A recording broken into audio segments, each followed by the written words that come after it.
নমস্কার। আজকের আলোচনা করতে চলেছি বিষধর কালসর্পযোগ। এর আগে আমি ১০টা কালসর্পযোগ আলোচনা করেছি। এটা রাশিচক্রে ১১তম কালসর্পযোগ। এই ১১তম কালসর্পযোগ কি, কি? এর আগে যে ১০টা যে আলোচনা করেছি কি, কি আলোচনা করেছিলাম? ১ম হচ্ছে অনন্ত, অনন্ত কালসর্পযোগ। ২ নম্বর ছিল কুলি বা গুলিকা কালসর্পযোগ। ৩ নম্বর ছিল বাসুকী কালসর্পযোগ। ৪ নম্বর ছিল শঙ্খপাল কালসর্পযোগ। ৫ নম্বর ছিল পদ্ম কালসর্পযোগ। ৬ নম্বর ছিল মহাপদ্ম কালসর্পযোগ। ৭ নম্বর ছিল আপনার তক্ষ কালসর্পযোগ। ৮ নম্বর ছিল কর্কট কালসর্পযোগ। ৯ নম্বর ছিল আমার শঙ্খচূড় কালসর্পযোগ। ১০ নম্বর ছিল ঘাতক। আজকে রাশিচক্রে একাদশতম কালসর্পযোগ আলোচনা করবে। সেটা কি? বিষধর কালসর্পযোগ। এই বিষধর কালসর্পযোগে আপনি স্পেসিফিক কি কি ফল পাচ্ছেন, যদি রাশিচক্রে আপনার যদি এই এই যোগে জন্ম হয় তাহলে কি কি ফল পাচ্ছেন প্রথমত। দ্বিতীয়ত হচ্ছে এই যোগ থেকে আপনি কিভাবে পরিত্রাণ পাবেন। তিন নম্বর হচ্ছে আপনি এই যুগে জন্মগ্রহণ কেন করলেন। এই যে পূর্বজন্মের যে আমি কাহিনীগুলো বলছি, পূর্বজন্মে কি এমন ভুল করেছেন যার পরিপ্রেক্ষিতে এই জন্মে জন্মগ্রহণ করলেন, এই বিষধর কালসর্পযোগে জন্ম হলো। এইগুলো পুরোটা আলোচনা করবো, তাই ভিডিওটাকে স্কিপ করো না, পুরো দেখার জন্য অনুরোধ করছি। অন্য কিছু না, শুধু জাস্ট পুরোটা দেখুন। পুরো দেখলে বুঝতে পারবেন বিষধর কালসর্পযোগে আপনার জন্ম হওয়ার কারণ কি, মূল কারণ কি, আপনি কি ভুল করেছেন স্পেসিফিক আগের জন্মে। আর আমি একটা ছক প্রতিবারের মতো অ্যানালাইজ করবো, প্রতিবারে যেমন অ্যানালাইজ করেছি সেরকম এবার একটা ছক অ্যানালাইজ করবো। অবশ্যই ভিডিও দেখো, দেখলে 100% বলছি আপনি উপকৃত হবেন, 100% বলছি উপকৃত হবেন। প্রথম বলি, এই যে কালসর্পযোগ, যে আমাদের যে কালসর্পযোগ যে আলোচনা করছি, কালসর্পযোগ কিছু শুভত্ব দেয়, কিছু অশুভত্ব দেয়। শুভত্ব কি কি দেয়? প্রথম হচ্ছে এই কালসর্পযোগে জন্ম হলে আপনাকে যে যার জন্ম হচ্ছে সে একটা কর্মঠা শ্রেণী মানুষ হয়, কর্মটা করে তোলে তাকে, প্রথমত ১ নম্বর।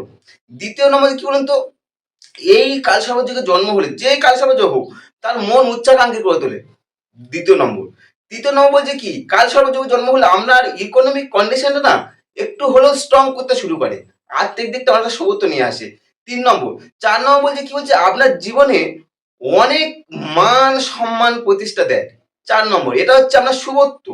কিন্তু প্রথম বলে যেহেতু কালসর্প যোগ, দেখুন শুভত্বের তুলনায় অশুভত্ব কিন্তু বেশি। অশুভত্বগুলো কি কি বলুন তো। প্রথম হচ্ছে এই কালসর্প যোগে জন্ম হলে আপনাকে অনেকটা স্ট্রাগল করবে, স্ট্রাগল করে করে করে করে আপনার জীবনে দাঁড় করাতে হবে। স্ট্রাগল পূর্ণ জীবন হয়, সহজ সরল কোনো জীবন সরল হয় না, একটু স্ট্রাগল করে করে করে আপনার জীবনে দাঁড়াতে হয়, ১ নম্বর। দ্বিতীয় নম্বর, এগুলো হচ্ছে আপনার কি অশুভত্ব। দ্বিতীয় হচ্ছে কি, এই কালসর্পযোগে জন্ম হলে আপনার মন সবসময় নেগেটিভ চিন্তার মধ্যে গ্রো করবে, সবসময় মন যেন কোথাও নেগেটিভ চিন্তার মধ্যে আছে। এটা হচ্ছে দ্বিতীয় নম্বর, আমরা পজিটিভ চিন্তাধারা সবসময় নেগেটিভ হয়, দ্বিতীয় নম্বর। ৩ নম্বর কি বলছে, যদি কালসর্পযোগে জন্ম হয় আপনার দাম্পত্য জীবন সুখের হানি হবে, দাম্পত্য জীবন শুভ হয় না।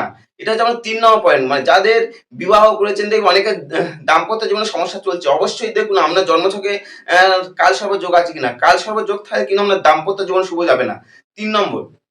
৪ নম্বর হচ্ছে কি বলুন তো, এবার ৪ নম্বর বলছে কি, এই রিলেটিভদের সঙ্গে একটা দূরত্ব তৈরি হয়, রিলেটিভসদের সঙ্গে দূরত্ব তৈরি হয়। মানে আমরা রিলেটিভদের সঙ্গে আর খুব খুব ভালো সুসম্পর্ক তৈরি হয় না, এটা যারা ৪ নম্বর। ৫ নম্বর বলছে কি, আপনার এই ৫ নম্বর বলছে যে রিলেটিভ হলো, এবার অনেক সময় আপনি একাকিত্ব ভোগ করতে পারেন, অনেক সময় আপনি একাকিত্ব ভোগ করতে পারেন, মানে যেটা বলে লোনলিনেস। এই একাকিত্ব অনেক সময় যারা ভোগ করছে তারা অবশ্যই দেখুন জন্মকুণ্ডলীতে আপনার কালসর্পযোগ আছে, এটা ৫ নম্বর। ৬ নম্বর বলছে আপনি একটা সঠিক ডিসিশন নিতে পারবেন না। অনেক সময় খারাপ পরিস্থিতিতে থাকলে যে অনেক সময় ডিসিশনের জন্য আপনারা ভালো কিছু জায়গায় যেতে পারেন, কিন্তু এই সঠিক ডিসিশন নেওয়ার ক্ষেত্রে খুব সমস্যা তৈরি হতে পারে, এটা ৬ নম্বর।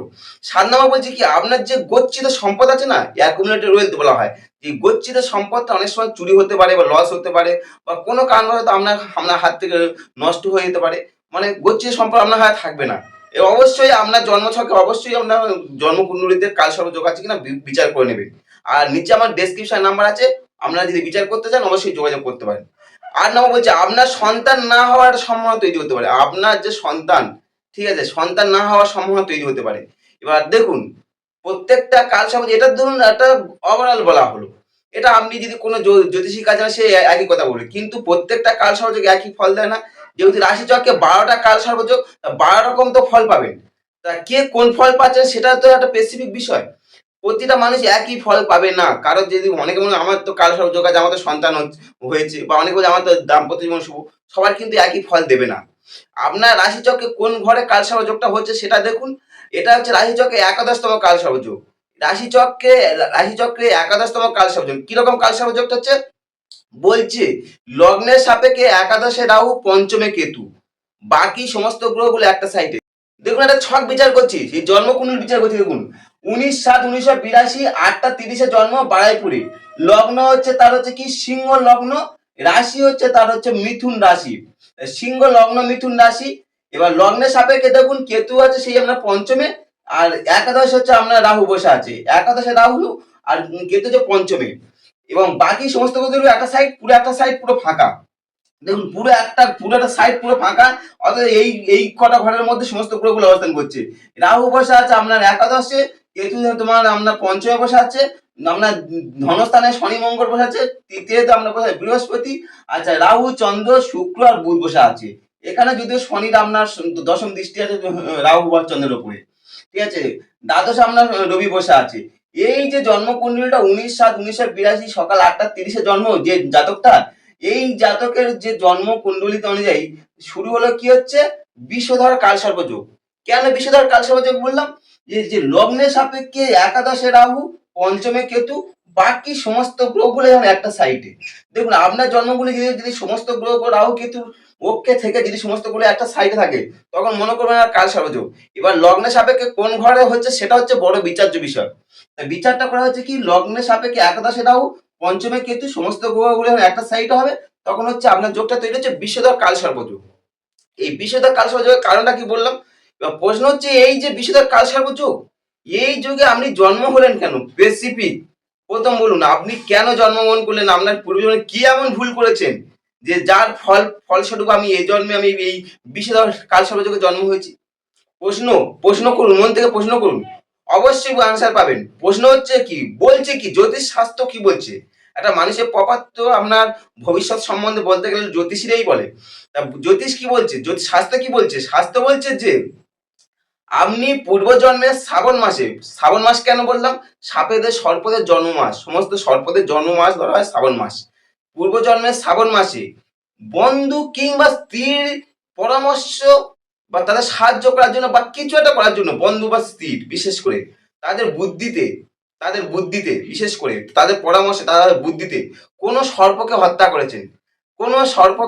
করেছে, যার ফলস্বরূপ আপনার বিষধর কালসর্পযোগে জন্ম হচ্ছে,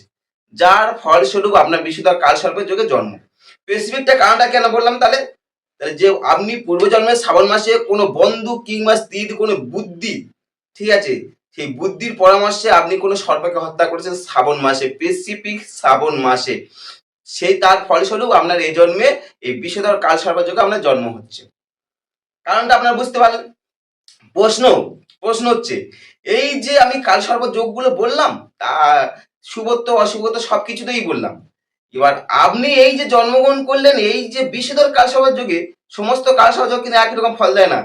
বিষধর কালসর্পযোগে জন্মগ্রহণ করলেন, তার কি ফল পাচ্ছেন? স্পেসিফিক আমি কি ফল পাচ্ছি সেটাই হচ্ছে বড় গল্প। এর আগে বলি যে আমরা যদি কোনো গুগলে যারা সার্চ করে, অবশ্যই নাগের একটা ডেসক্রিপশন দিয়ে দেখবেন গুগল থেকে দিয়েছে। সেই নাগের একটা ডেসক্রিপশন আমি বলি, তারা ইংলিশে থেকে মিনিং করেছে NAGG করে, NAAG নাগে NAG যে নাগের মিনিংটা কি করছে দেখুন। কারণ যেহেতু আমার নাগের ভিডিও, এটা সর্পদের ভিডিও, তাই সেই হিসেবে বলছি। এন বলছে you are think outside the box kind of person. বলছে creative and original, you are think outside the box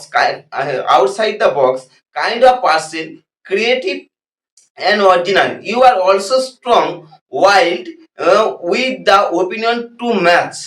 এটা হচ্ছে ইয়েতে কি বলছে? ইয়েতে বলছে you are your person natural leader ambitious and free thinking. বলছে ইয়ে তো সেম, ফের পুনরায় ইয়ে তো সেম হচ্ছে কি you are your person natural leader ambitious and free thinking, NAA হলো। জিতে কি বলছে? ইউ আর ইন্টেলেকচুয়ালি, জিতে মিনিং করছে you are intellectually active person with lots of drive and ability to make things happen, you are visionary and this could benefit your financially down the line. এটা হচ্ছে NAAG। এইটা হচ্ছে এই মিনিংটা করছে, এটা হচ্ছে আমরা বলছি, গুগল বলছে। দেখুন, প্রথম বলছি কাল সর্পযোগ তো 12টায়, একটা তো নয় 12টা, 12 রকম ফল হয়, একটা কোনো রকম ফল হয় না। এটা তো আমি রাশিচক্রে আপনার একাদশতম কালসর্পযোগ। কালসর্পযোগটা কি হচ্ছে, লগ্নের সাপেক্ষে রাহু হচ্ছে আপনার একাদশে, পঞ্চমে কেতু, বাকি সমস্ত গ্রহগুলো একটা সাইড হবে, সেটাকে বলা হচ্ছে আপনার বিষধর কালসর্পযোগ। এই যখন বিষধর কালসর্পযোগে যখন আপনার জন্ম হলো, স্পেসিফিক যখন আপনি এই বিষধর কালসর্পে যখন জন্মগ্রহণ করলেন, তার কি ফল পাচ্ছেন? এটা তো আমরা আমরা গুগল মিনিং করছে, কিন্তু আমার প্রশ্ন হচ্ছে আমি যে জন্মগ্রহণ করলাম আমি কি ফল পাচ্ছি? বলছে, শাস্ত্র বলছে কি, যে বিষধর কালসর্প যে জন্ম হয়, যে জাতক বা জাতিকা যার হোক, তার বন্ধু ভাগ্য ভালো হয় না, বন্ধু ভাগ্য ভালো হয় না, তার কোনো মতে ভালো হবে না। বন্ধুদের সংসার হবে, তার জাতকের ক্ষতি হতে পারে, ক্ষতি মানে কি, ক্ষতি হবে যার, অপবাদ হতে পারে, তার অবনতি হতে পারে, মানে কোন রকম বন্ধুদের সংসারে থাকলে এগুলো ক্ষতি হয়ে দাঁড়ায়। যার বন্ধু বান্ধবের সমস্যা হচ্ছে, অবশ্যই আপনার জন্মকুণ্ডলী বিচার করে দেখুন। অনেক সময় বন্ধু থেকে, বন্ধু সঙ্গ থেকে একটা মানে অপ্রত্যাশিত বা অদ্ভুত ভাবে কোনো একটা দেখবেন বিপদ এসে উপস্থিত হতে পারে। বন্ধু সংসার, অনেকের থেকে বন্ধু সঙ্গে এইগুলো খুব হয়ে থাকে। এই বন্ধু সঙ্গে তো হঠাৎ এই বিপদ বা অপ্রত্যাশিত কোনো বাধা এসে পড়ে, তখন মনে করবেন যে আপনার জন্মকুণ্ডলীতে একটা কালসর্প যোগ আছে, সেটা হচ্ছে বিষধর কালসর্প যোগ। দেখতে পারেন অবশ্যই। এবং জাতকের আশা আকাঙ্ক্ষা খুব বেশি হয়, প্রচুর আশা আকাঙ্ক্ষা থাকে, কিন্তু সমস্ত আশা আকাঙ্ক্ষা, বেশিরভাগ আশা আকাঙ্ক্ষা মেটে না, আশা আকাঙ্ক্ষা পুরো কমপ্লিট হয় না প্রথমত। দ্বিতীয়ত দেখবে এই আশা আকাঙ্ক্ষা না মিললে কি হয় মানুষের মধ্যে, এবার তখন কি হয় বলুন তো, তার মধ্যে একটা মানে কি মানে অহমিকাত্ব তৈরি হয়, রাগ তৈরি হয়ে যায়, এবার এই রাগে বা ক্ষোভ তখন তৈরি হয়। এবার জাতকের জীবনে এই ক্ষোভ আকাঙ্ক্ষা মানে আশা আকাঙ্ক্ষা না মিললে কি হয়, তখন বেশি হয়ে যায়। এটা দেখবে তার এবং তার মধ্যে একটা ইরিটেশন ভাবটা বেশি থাকে দেখবেন জাতকের মধ্যে। যদি এই কালসর্পযোগে জন্ম হয় আপনারা এই ফল পাচ্ছেন দেখুন, অবশ্যই। আর এটা কি বলছে, এই জাতকের জীবনে কি বলতে, সন্তান না হওয়ার কারণ পঞ্চমে কেতু, বারবার বলছি পঞ্চমে কেতু, আপনার মানে কি সন্তান না হওয়ার একটা যোগ তৈরি হতে পারে। সন্তান না হওয়ার, বিশেষ করে জাতক অপুত্রক অবস্থা থাকতে পারে, জাতক অপুত্রক অবস্থা থাকতে পারে, বা অনেক সময় তার পোষ্যপুত্র নিয়েও তার জীবন কাটাতে হতে পারে। পোষ্যপুত্র নিয়ে, বিশেষ করে আপনার যদি পঞ্চমে যদি কেউ থাকে, তবে যদি কোনো বিশেষ কোনো যোগ থাকে, যদি কোনো বিশেষ যোগ থাকে, তাহলে এই সমস্যা থেকে অনেকটা আপনি মুক্তি পেতে পারেন। যদি না কোনো বিশেষ যোগ থাকে, তার মানে আপনার 100% এই যে জন্মকুণ্ডলীটা পঞ্চমে কেতু, কোনো গ্রহের দৃষ্টি নেই, একমাত্র মঙ্গলের দৃষ্টি, যে মঙ্গল পঞ্চমের দৃষ্টি থাকলে কেতুকে তার ফিক্স করছে। এবং রীতিমতো আপনার শনি আপনার সেই আপনার চন্দ্রকে, বুধকে, শুক্রকে দেখছে, জন্মকুণ্ডলী শনি পুরো দেখছে, অর্থাৎ কি নির্দেশ করছে, এই ছকে নির্দেশও করছে এ সন্তান না হওয়ার সম্ভাবনা খুব প্রবল, এবং এবং ব্যক্তিরা সন্তান এখনো পর্যন্ত হয়নি, এরকম পরিস্থিতি, মানে সন্তান না হওয়ার সম্ভাবনা তৈরি হতে পারে, এবং জাতকের পোষ্যপুত্র নিয়ে সমস্যা থাকতে পারে, এবং জাতকের পারিবারিক জীবন একটু সুখের হানি হয়, এই যোগে এই ফল পাচ্ছেন। আচ্ছা, প্রশ্ন হচ্ছে এই যোগ থেকে আমি কিভাবে পরিত্রাণ বলছে, পরিত্রাণ পেতে গেলে কি বলছে, আপনি শ্রাবণ মাসে প্রতি, যে আমরা যে সোমবার করে যে পুজো হয় শিবের, যে মহাকালের পুজো হয়, যে শিবকে বলা হয় মহাকাল, সেই মহাকাল যখন পুজো, সে আপনি যদি মহাকালের পুজো করতে পারেন, বা কোনো রূপোর সাপ বা তামার সাপ তৈরি করে আপনার শিবের কাছে রাখতে পারেন, তাহলে শিব যদি সন্তুষ্ট হয় সেখানে আপনার, কারণ সমস্ত নাগেরা প্রথম সমস্ত যে নাগেরা প্রথম শিবলিঙ্গে পুজো করেছিলেন, সমস্ত নাগেরা, সেই হিসাবে যদি আপনি মানে কি শিবকে সন্তুষ্ট করতে পারেন, তাহলে আপনার সমস্ত নাগেরা সন্তুষ্ট হয়, 1 নম্বর। দ্বিতীয় নম্বর হচ্ছে আপনি মহামৃত্যুঞ্জয় মন্ত্র জপ করতে পারেন শিবের কন্টিনিউয়াসলি, দ্বিতীয় নম্বর। তৃতীয় নম্বর বলছে কি, আমরা আমরা শ্রাবণ মাসে কৃষ্ণপক্ষে পঞ্চমী তিথিকে বলা হয় নাগ পঞ্চমী। যদি আপনি শ্রাবণ মাসে কৃষ্ণপক্ষে পঞ্চমীতে, নাগ পঞ্চমীর দিনে পুজো করতে পারেন, বা আমরা যদি দুধ কোলা দিয়ে কোনো সর্পকে কোনো কিছু খাওয়াতে পারেন, ঠিক আছে, সেখানেও আমরা সন্তুষ্ট হবে, মানে নাগকে সন্তুষ্ট করতে হবে। এই নাগ যদি সন্তুষ্ট হয়, তাহলে আপনার জীবনে যদি আপনার এই যোগ থাকে, আপনার কালসর্প যোগ, অবশ্যই আপনার ক্লিয়ার হয়ে যাবে। আর একটা করতে পারেন কি বলুন তো, একটা রূপোর সাপ তৈরি করবেন, রূপোর সর্প কিনে নিয়ে এসে আপনি প্রবাহিত গঙ্গা জলে ভাসিয়ে দিন, এবং আপনার মনস্কামনা যা কিছু আছে, আপনার জন্মকুণ্ডলী যা আছে সেটা আপনার বলুন, যে বলে আমাকে যে আমার এখান থেকে মুক্তি দিয়ে ইয়ে করুন, মানে আপনার মনস্কামনা, আমি বলছি না, এটা আমি বলবো না, এটা আপনি বলবেন, আপনার যা মনস্কামনা আছে, আমার যে এই বাধা বিঘ্ন আছে, আপনি সেই হিসাবে আপনাকে মনস্কামনা করে সেই সর্পকে যদি ভাসিয়ে দিতে পারেন, সেখানে আপনার নেগেটিভ থেকে পজিটিভে চলে আসবে, নেগেটিভ থেকে পজিটিভে চলে আসবে এবং আপনার শুভ ফল পাবেন। আর করতে পারেন কি বলুন তো, প্রতিদিন শয়নের সময় আস্তে মুড়ি নামতে হবে। কারণ কাল সর্পযোগ থাকলে দেখবেন একটা মানে তার একটা সবসময় সাপের স্বপ্নটা বেশি দেখে সেই জাতক বা জাতিকা। তাই আপনি যদি কন্টিনিউ যদি আস্তে মুড়ি নাম নেন, সেখানেও আপনার সেই যে সমস্যাগুলো আছে সেই সমস্যা থেকে আপনি মুক্তি পেতে পারেন। আর আরেকটা হতে পারে, যদি আপনি মনে করেন কালসর্প যোগে, ঠিক আছে, মা মনসা পুজো করতে পারেন, সেখানে আপনার যত কালসর্প যোগে যত নেগেটিভ থাকবে সেখান থেকে আপনার পজিটিভে চলে আসবে, পজিটিভে আসবে আসবে আসবে। এবং আজকে আলোচনা করলাম বিষধর কালসর্প যোগ, এবং পরবর্তীতে আলোচনা করবো শেষ কালসর্প যোগটা। দেখুন, অবশ্যই ভালো লাগবে। এবং শেষ কালসর্প যোগটা হচ্ছে আমরা সেই কালসর্প যোগে আপনার মানে যে কোনো মানে কি খুব ভালো ভালো তথ্য থাকবে। এবং অবশ্যই আপনার পুরো ভিডিওগুলো দেখুন। আশা করছি যদি ভালো লাগে অবশ্যই সাবস্ক্রাইব করতে পারেন। নমস্কার।